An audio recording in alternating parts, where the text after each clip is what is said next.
By the way, before we get started, do you know what Pot of Greed does?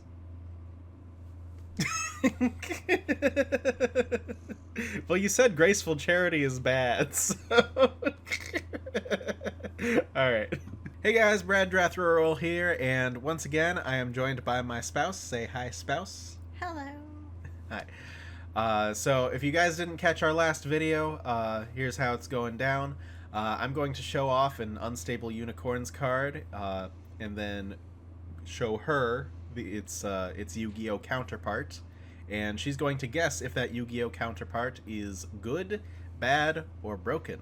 Now, for the purposes of this video, good means that, it doesn't matter if it's now or sometime in the past. If it has ever seen competitive viability, it is considered good for the sake of this video. A bad card is anything that has never been competitively viable, and then broken is anything that has ever been on the ban list. Specifically forbidden on the ban list. It doesn't have to still be banned. If it was banned and is unbanned now and just kind of sucks now, it doesn't matter. If it's ever been banned at any point, it is considered broken for the sake of this video. So, you ready for the first card? Yes. Okay. Alright, here's our first card. Shark with a horn. When this card enters your stable, you may destroy a unicorn. If you do, sacrifice this card. Alright, and for its Yu-Gi-Oh! Counterpart, we have this. Exiled Force. You contribute this card to target one monster on the field. Destroy that target. So, what are your thoughts? Good. Yeah, it was good. It's too slow now, but back in the day, like GOAT format specifically, this was pretty good because it's a 1-for-1 trade. Sure, it costs you your normal summon, but I mean it's a 1-for-1 trade. So which was good enough back then.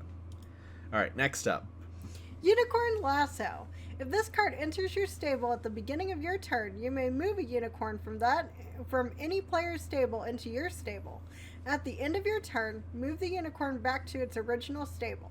All right, and we have for that this. Mark of the Rose. This is actually a pretty cool looking one. Activate this card by banishing. Plant monster from your GY. One plant monster from your graveyard. One plant monster from your... They call it the GY now. I'm going to just reread it. It's called the GY now. Why did they do that? It saves space for text on the cards. Activate this card by banishing one plant monster from your graveyard. Then target one face-up monster from your opponent controls. Equip this card to it. Then take control of the equipped monster. Once per turn during your end phase, negate this card's effect until your next standby phase. So basically, at the end of your turn, it goes back to your opponent every turn. Blah. Yeah. I'm gonna say this is a bad card. Really? What makes you say that? It's complicated. So every modern Yu-Gi-Oh card is bad then? Yes. No, I'm kidding. No, I'm not just gonna dish your game like that. But I mean, we do. Well, then you know. Okay, but no. So this card is actually pretty good, but you're right, it is bad. The reason being is that first off, you can only play it in plant decks, which for in plant decks, this is a pretty good card. The issue is, even in plant decks, the more generic options are so much better. There are so many better, more generic options for taking control of your opponent's stuff, and you would just play those instead. So, yeah. Okay. Yeah.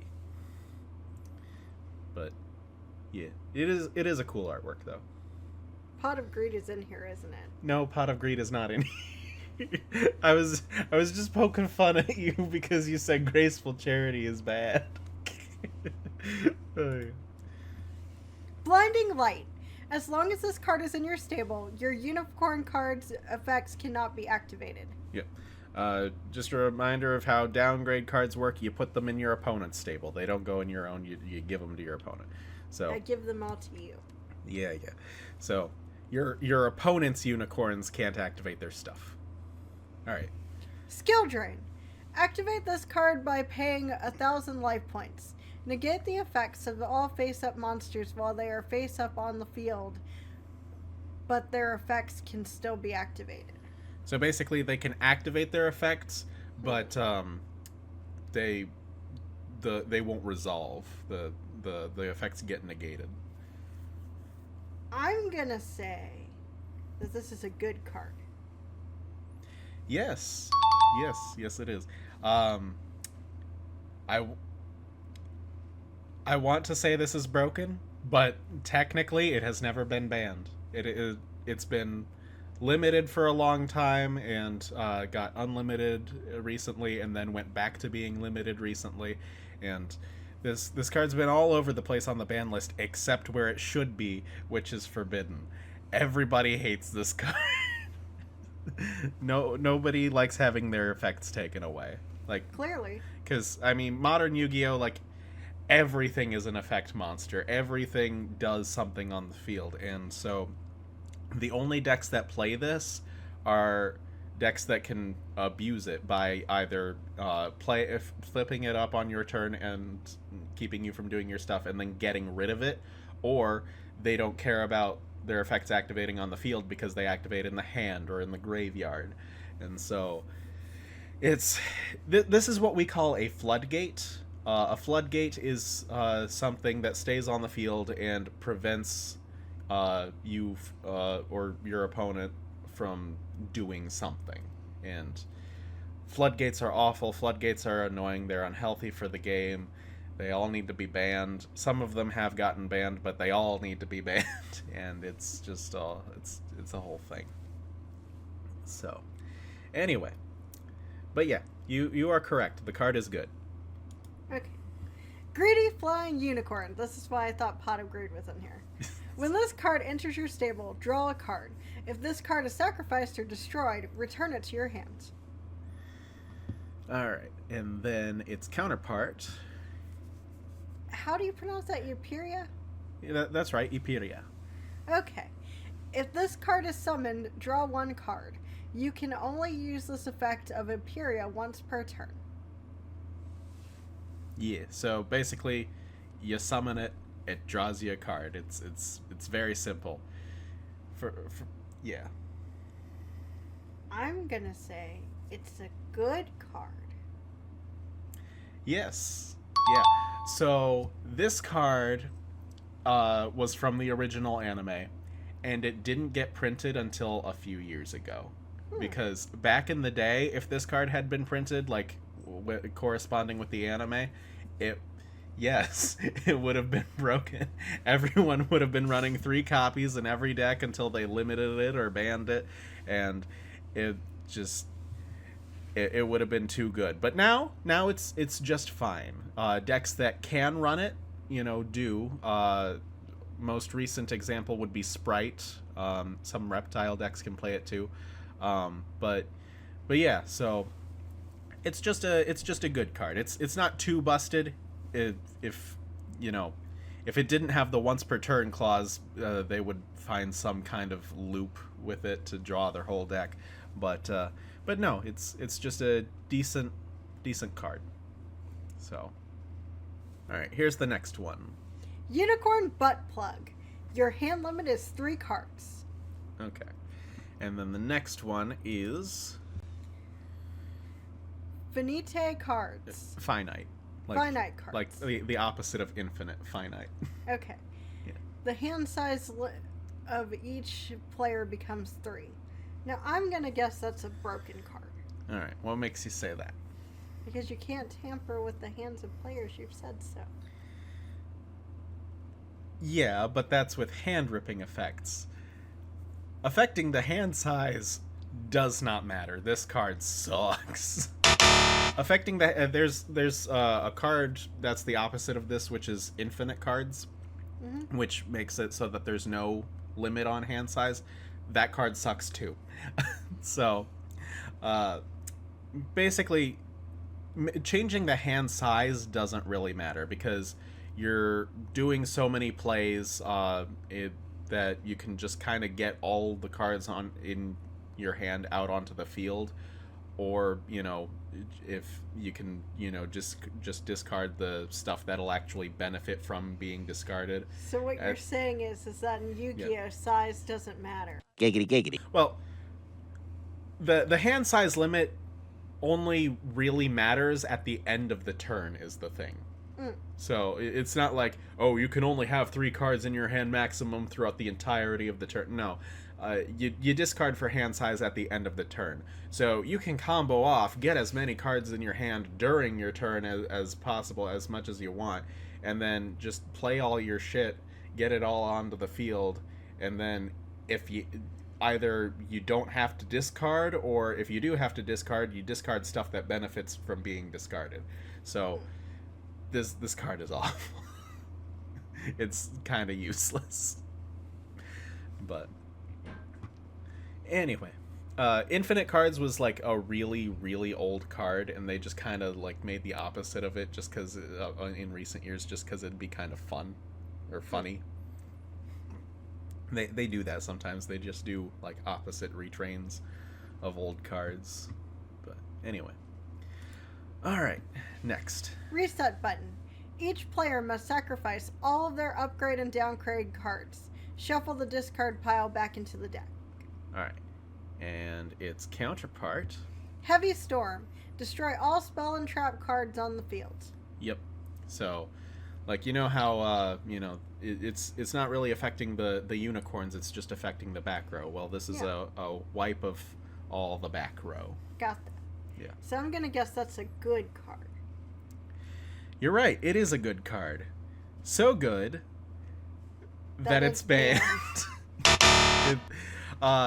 Honestly, it shouldn't be banned anymore. Like, Master Duel has it back. The OCG has it back. The OCG being the Asian territories.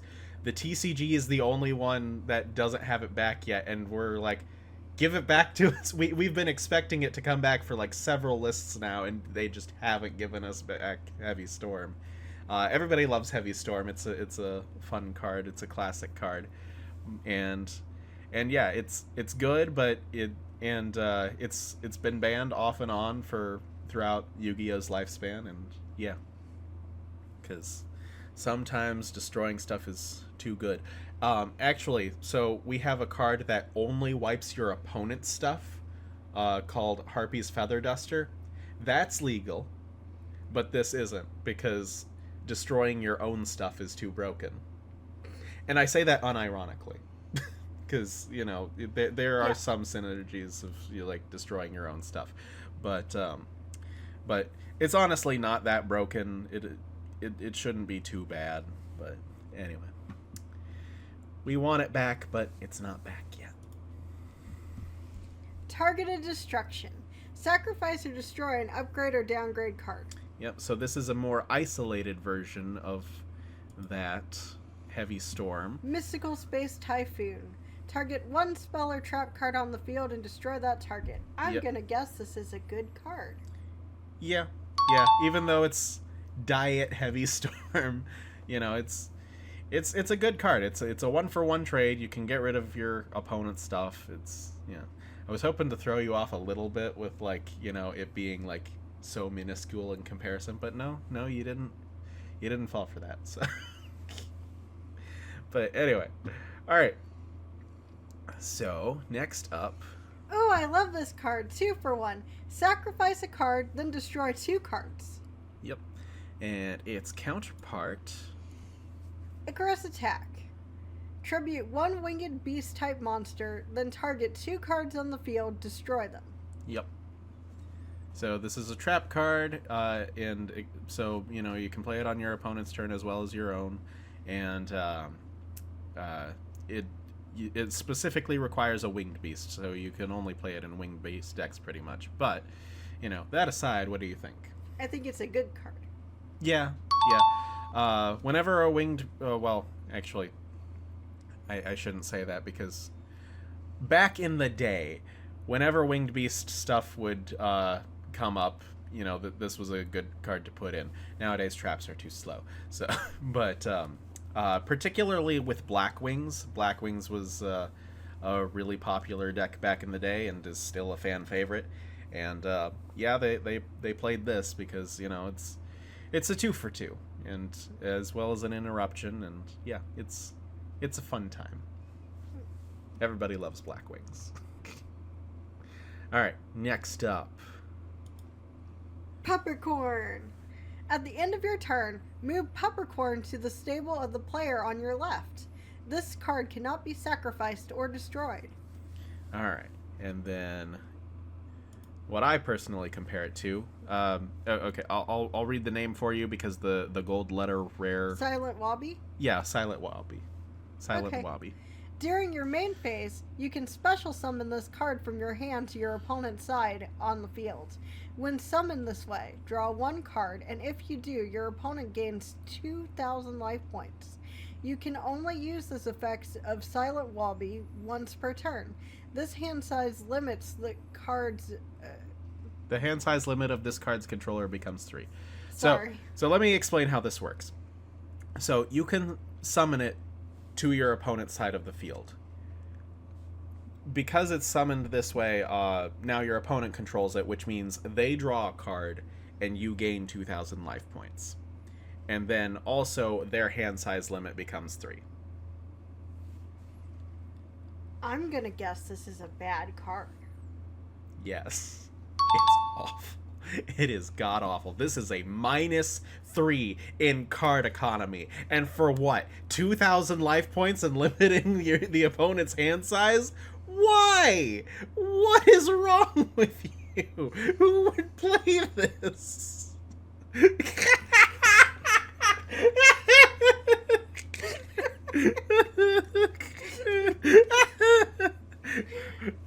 Why would you play it?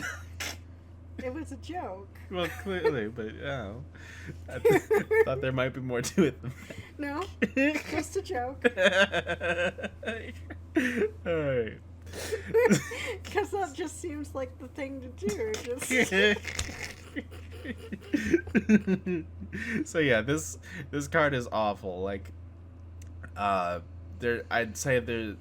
want to say that this is like the worst card in the game, in my opinion. Like definitely in the top 10. So, all right, final card. Shake Up. Shuffle this card, your hand, and the discard pile back into the deck. Then draw 5 cards. Okay, and then for comparison, Fiber Jar. Flip. Each player shuffles all cards from their hands, field, and graveyard into their deck, then draws 5 cards. This seems broken to me. okay, what makes you say that? I don't know. That's like asking, how does geometry work? It just does. It just seems broken to me. Okay, what if I told you that you have to, because it's a flip monster, you have to set it face down first, and then, it has to be flipped face up in order for it to do its thing. See, I don't understand how Yu-Gi-Oh works, so to me you're just like flip-flop. Okay, what if I flip-flop. told you that it's slow, like you don't necessarily decide when it happens? It still sounds broken to me. Yeah, it is. Why are you trying to trick me? For fun. Okay, You're so so mean to me. context. This card actually isn't all that good. It's more annoying than actually good. The reason why it's banned has been banned for so long. I don't even know off the top of my head when it was banned, but it was banned a long time ago. The only reason that it's banned is because it causes degenerate stuff in tournament settings. Because the duels at tournaments, they're timed. They're on a timer. You've got 45 minutes to play out your game before next round. So this is a card that's used to stall for time, basically. and cause draws, or let's say you get a win off your opponent, and then you just, you know, the next game you just constantly fiber jar in order to like stall to, you know, prevent your opponent from really doing anything. It's just a messy and degenerate thing in a timed setting, and it's really annoying. So it's not banned because it's actually good. It's just banned because that. So anyway, so what'd you think? It was fun. I wish that we had more cards to do. Well, if the audience enjoys, you know, if they want to see more, I can bring you back. I won't do any more, you know, comparing to unstable unicorn cards, you know, from next time onward. But yeah, I'll next time I'll kind of, you know, go through like each kind of card type so that you kind of get an understanding of like what exactly the game is really about, because, you know, I've attempted to teach her a few times, and it never just it just never sinks in. But maybe, and if not, you know, it's whatever. It's still entertaining. It's still content. So, yeah. But anyway, all right. Well, anything you want to say before we go?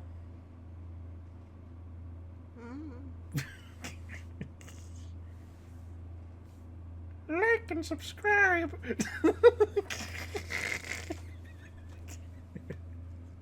What the hell was